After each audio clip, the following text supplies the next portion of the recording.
22ാമത് പ്രവാസി ഭാരതീയ ദിന സംസ്ഥാനതല ആഘോഷങ്ങൾ ഇൻഡോ അറബ് കോൺഫെഡറേഷൻ കൌൺസിലിന്റെ ആഭിമുഖ്യത്തിൽ ജനുവരി 9-ന് കോഴിക്കോട്ട് നടക്കും. അളകാപുരിയിൽ സംഘടിപ്പിക്കുന്ന പരിപാടി കെ മുരളീധരൻ MP ഉദ്ഘാടനം ചെയ്യുമെന്ന് സംഘാടകർ പറഞ്ഞു.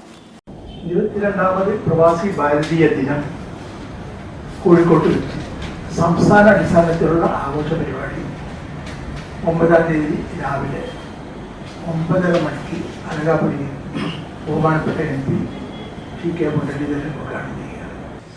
ഇൻഡോ അറബ് കോൺഫെഡറേഷൻ കൌൺസിൽ രക്ഷാധികാരി കൂടിയായ അഡ്വക്കേറ്റ് PT റഹീം MLA അധ്യക്ഷം വഹിക്കുന്ന പ്രവാസി ഭാരതീയ ദിന സംസ്ഥാനതല ആഘോഷത്തിൽ കാനത്തിൽ ജമീല മുഖ്യാതിഥിയായി പങ്കെടുക്കും.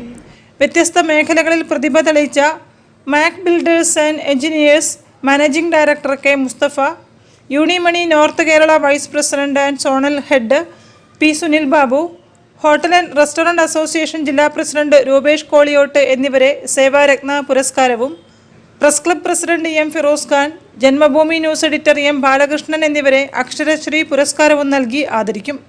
തിരിച്ചുവരുന്ന പ്രവാസികളുടെ പുനരധിവാസം, നിക്ഷേപ വ്യവസായ സംരംഭങ്ങളിൽ ഏർപ്പെടുന്നവർക്ക് ക്രിയാത്മകമായ മാർഗനിർദ്ദേശങ്ങൾ എന്നിവ സംബന്ധിച്ചും സമ്മേളനത്തിൽ വിശദീകരിക്കും. മഹാത്മാഗാന്ധി 1922 ജനുവരി 9-ന് സൗത്ത് ആഫ്രിക്കയിൽ നിന്നും ഇന്ത്യയിൽ തിരിച്ചു വന്നതിന്റെ ഓർമ്മയ്ക്കായിട്ടാണ് പ്രവാസി ഭാരതീയ ദിനം ആഘോഷിക്കുന്നതെന്നും president MV Kunhamu, general secretary Attakoya Pallikkandi, secretary KT Vasudevan തുടങ്ങിയവർ വാർത്താ സമ്മേളനത്തിൽ വിശദീകരിച്ചു. News bureau, Kozhikode.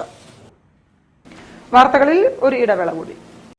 ക്യാൻസറിനെതിരെ പൊരുതാനായി കാലിക്കറ്റ് സിറ്റി സർവീസ് സഹകരണ ബാങ്കും MVR ക്യാൻസർ സെന്ററും സംയുക്തമായി അവതരിപ്പിക്കുന്ന ക്യാൻസർ ചികിത്സാ സഹായ പദ്ധതിയാണ് മാസ് കെയർ.